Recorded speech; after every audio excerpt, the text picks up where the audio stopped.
Podcast Elecciones 2019. A la hora de votar, entender hace la diferencia. Los mejores periodistas de C5N, Radio 10 y Minuto1.com te dicen lo que piensan. Estamos en un año electoral y uno se pregunta en muchos aspectos si el gobierno no ha tercerizado en gran medida, por ejemplo, el manejo de la política económica.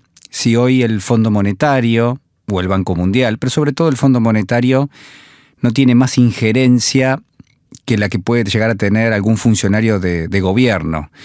Quizás la respuesta es que de a poco la economía argentina se va transformando y quizás sigue un patrón que hace referencia a las recetas que usualmente suele imponer el Fondo Monetario Internacional. Hay dos o tres cuestiones que son centrales y que seguramente vamos a discutir en algún otro momento, pero que están marcando el rumbo de la economía argentina y que quizás lo van a terminar delimitando en los próximos años. Son, para que se entienda, quizás modificaciones que van a perdurar, lamentablemente, y que hacen referencia, por ejemplo, a la deuda como no solo algo que hay que repagar o algo que ofrece algún tipo de límite para aquellos que están pensando la economía, sino, por sobre todas las cosas, la deuda como una limitación para la autonomía, como una limitación para tratar de aplicar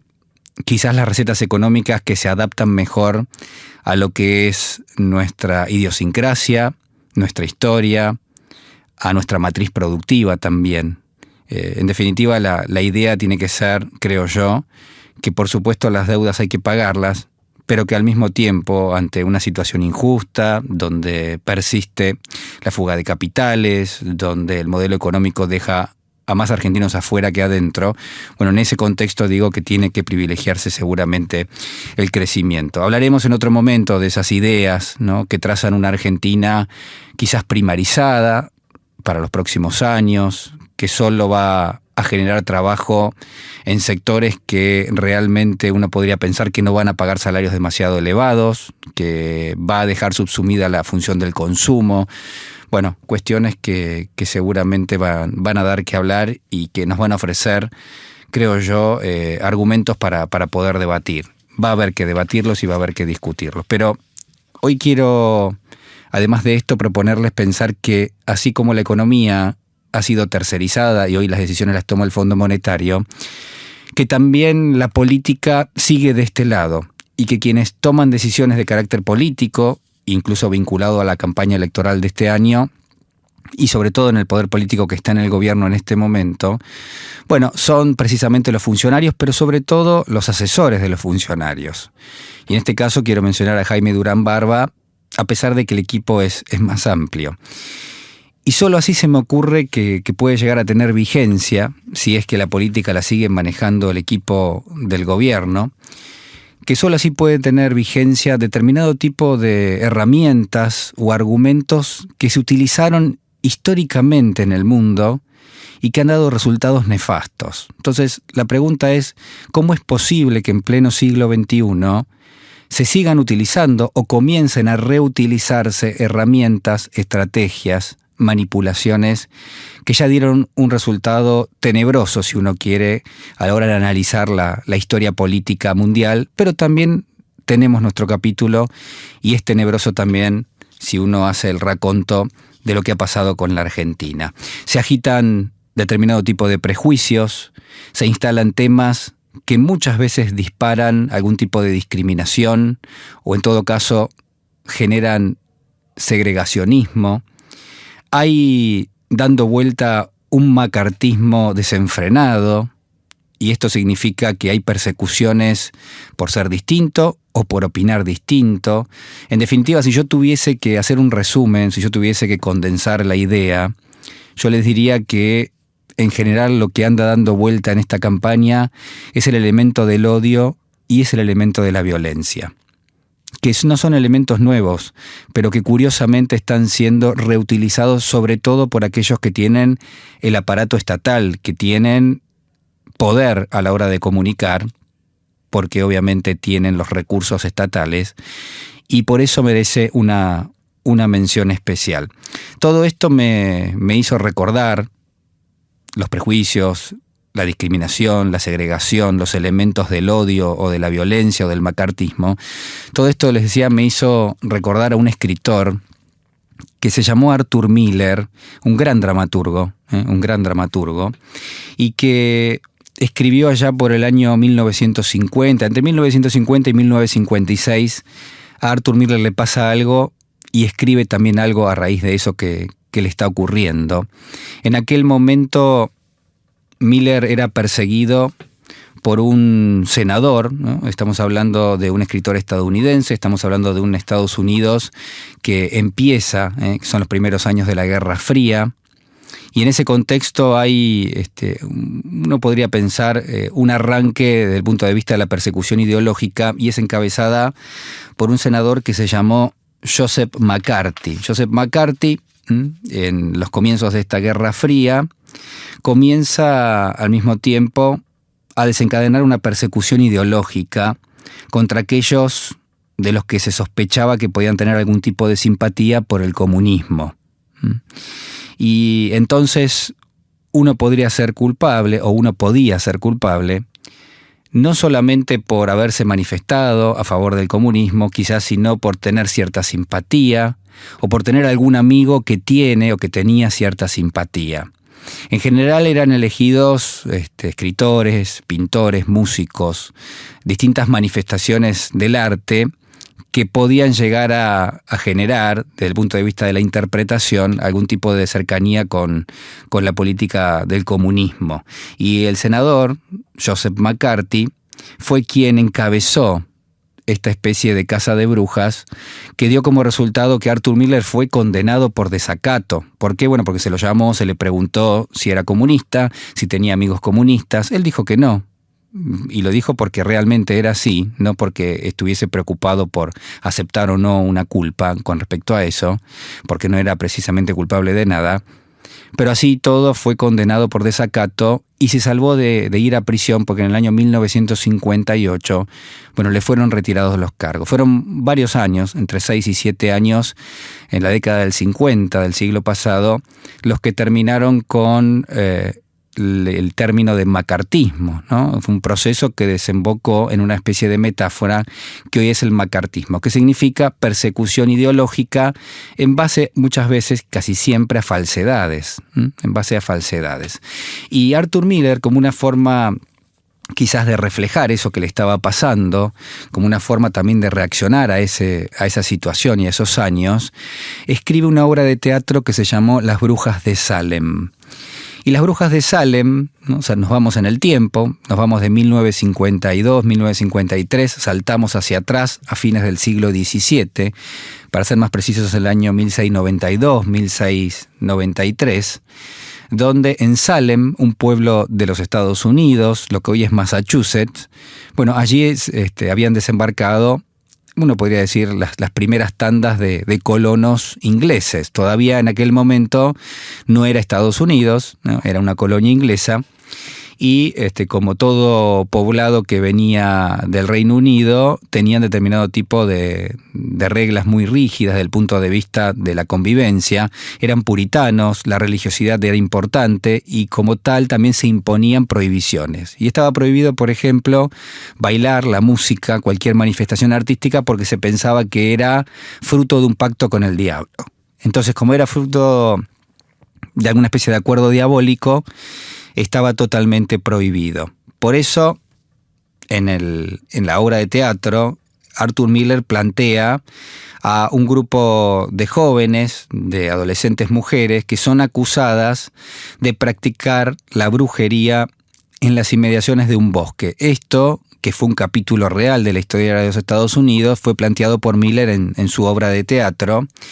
Y en ese contexto, entonces, la obra empieza a contar cómo estas jóvenes eran acosadas y eran amenazadas por parte de los que eran los referentes de esa sociedad, y al mismo tiempo cómo se comienza a involucrar a todo el pueblo en esas defensas. Es decir, por un lado se desataba una especie de histeria colectiva entre los colonos del lugar, quienes se terminan acusando unos a otros, y por otro lado se desencadenaban algún tipo, yo diría, de infierno, poblado de desconfianza y también de intolerancia. Esta es la fotografía de la historia, ¿no? Una historia que arranca con dos personajes, con Betty y con Abigail, que son parte de ese grupo que es descubierto bailando alrededor de una fogata en el bosque. El bosque era un territorio que estaba más allá de la religiosidad que imponía el pueblo, estaba en las afueras, por ende era un territorio sospechado. Allí es donde encuentran a estas mujeres bailando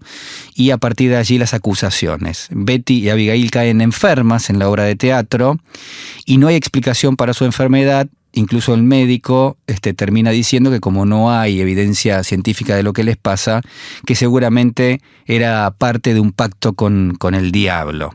Esta cacería implacable que se lleva a cabo termina con 25 muertes por condenas diversas, todas ellas por acusaciones de brujería, y con más de 200 personas que son encarceladas ya que o tenían algún tipo de relación o también habían participado de este hecho. En la obra Miller va a plantear varias cosas, ¿no? Primero, cómo se desata la paranoia y cómo terminan haciéndose acusaciones cruzadas en todo el pueblo, cómo termina emergiendo también muchas veces faltas por parte de aquellos que son los que señalan justamente la culpabilidad, es decir, los referentes del pueblo en muchos aspectos terminan siendo víctimas de acusaciones de hechos reales, ¿no? De hechos reales, de abusos, de faltas que habían cometido, sobre todo con otras mujeres.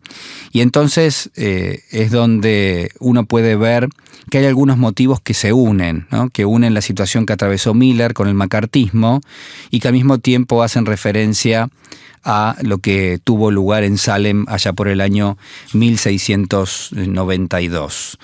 Con esto Miller plantea varias cuestiones, ¿no? Por un lado, que las creencias influyen muchas veces en el destino de las personas. Quizás por otro lado, que hay determinados tópicos que traspasan las barreras del tiempo y del lugar, y habla de la represión y de la delación y de la desconfianza y de la ambición de poder que muchas veces se construye a costa de falsedades. Habla de la persecución, del temor, del honor, del valor, y al mismo tiempo de que todo esto se puede manifestar en cualquier sociedad y en cualquier momento, que a veces hay condenas para personas sin un juicio previo, que esto había pasado también en Salem, y que muchas veces se persigue a las minorías. Pero quizás el detalle, quizás lo más relevante, quizás lo que a mí me lleva a traer a estos dos grandes temas de la historia, la obra de teatro de Arthur Miller, Las Brujas de Salem, pero también la situación de Miller y esta persecución que tuvo allá por la década del 50 del siglo pasado, es decir, el macartismo en estado puro. Lo que nos va a terminar reflejando es que muchas veces, ¿no? Tanto a los jueces como a los colonos en el caso de Las Brujas de Salem, pero también a Arthur Miller y al senador McCarthy, pero sobre todo a quienes lo estaban acusando a Miller, muchas veces no significa que crean en algo, sino que les conviene creer, porque eso los termina exonerando de su responsabilidad. En el caso de los jueces y los colonos en Salem, los que acusaban de brujería, les convenía creer en la brujería porque de esa forma todas sus faltas, todos sus abusos quedaban al margen y todo era parte de lo mismo. Es decir, el factor era que se había hecho un pacto y en todo caso si ellos habían cometido alguna falta, eso los dejaba afuera. Lo mismo pasa en el caso del macartismo. ¿Por qué? Bueno, porque uno podría pensar que era una especie de estrategia de lucha contra la infiltración comunista en su momento, pero lo que termina revelándose después, a partir de la desclasificación de los documentos que muestran todo este proceso, toda esta década que uno podía considerar infame de persecución ideológica, es que se lo utilizó como un instrumento de poder, que se lo utilizó para eliminar a los adversarios políticos, es decir, el propio McCarthy y su partido lo utilizaron, pero además que se lo utilizó para manipular a la opinión pública.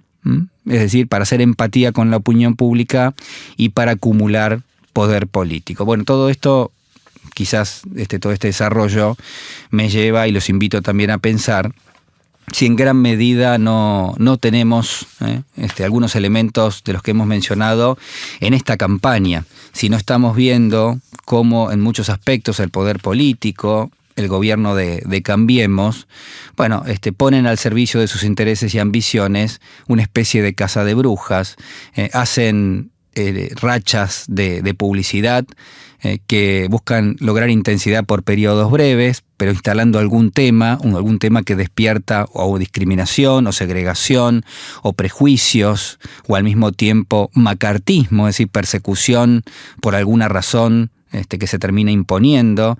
Si lo que ha pasado, por ejemplo, en el caso de las acusaciones vinculadas al comunismo, y si uno podría decir, en lugar de comunismo poner los mapuches, poner los docentes, poner los sindicatos. Fíjense que hay tantas cuestiones que se han ofrecido como debate y que terminan conformando siempre el mismo sistema de identificación, de estigmatización, y después, por supuesto, que en base a eso se termina construyendo poder político. Creo yo, para terminar, que debiéramos hacer algún tipo de reflexión al respecto, que no se puede volver a utilizar herramientas que generaron mucho odio y mucha violencia, que no se puede pasar nuevamente, lo que ya ha pasado, porque hay que generar algún tipo de aprendizaje al respecto. Y sobre todas las cosas, me parece importante que no se puede agitar nuevamente los perjuicios, que no se pueden agitar algún tipo de discriminación, ni siquiera uno podría pensar en tratar de segregar, que no se puede implantar el odio, que mucho menos se puede esbozar el macartismo, la persecución por opinar distinto, y que en todo caso ha llegado el momento de mirar para adelante y de no volver atrás, sobre todo, y aunque le convenga, al gobierno nacional. Podcast Elecciones 2019. A la hora de votar, entender hace la diferencia. Los mejores periodistas de C5N, Radio 10 y Minuto1.com te dicen lo que piensan.